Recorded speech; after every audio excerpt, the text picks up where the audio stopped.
Dear members of St. Paul's, without planning it that way, it appears that I have a pastoral message to share with you about once a month. I actually wondered if there's anything new to share, because I wondered what, if anything, has changed since my last video.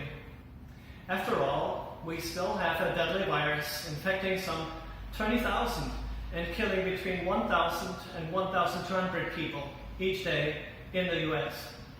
And many of our church members are still sheltered in place at home, though some of you may have been able to return to work if you haven't continued as essential workers all along. I have to tell you that it's actually getting more difficult for me to remember the reality of COVID-19, and at the same time, I'm even more uncomfortable to be around others than ever. Experts advise us that we can reopen businesses to return to most normal activities if we take the proper precautions. Seeing most people without face masks is not giving me much confidence. Having said all that, I want to let you know that over the last month, our church council has been looking at several documents with solid guidance for making decisions about when and how to renew in-person worship gatherings at church.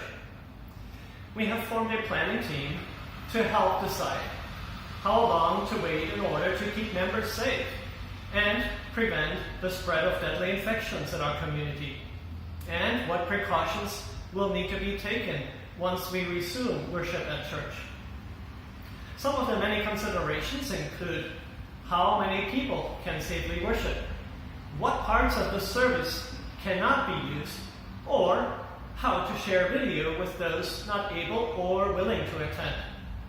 We'll need to figure out a lot of details, and it will require a lot of work. I'm really sorry that we cannot worship together, sing or share a cup of coffee, laugh, or hug one another. If it's possible, it would be great to arrange some get-together in our cars over the summer. But pastorally, I recommend at this time that we do not take any unnecessary risks.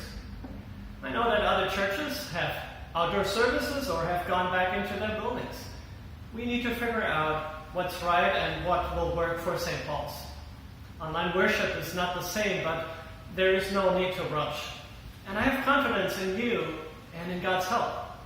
So please pray for God's Spirit to guide us in our discernment and planning for being ready when the time comes.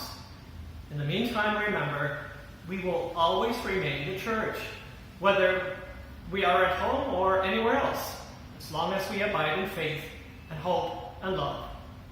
The peace of God's Spirit be with us.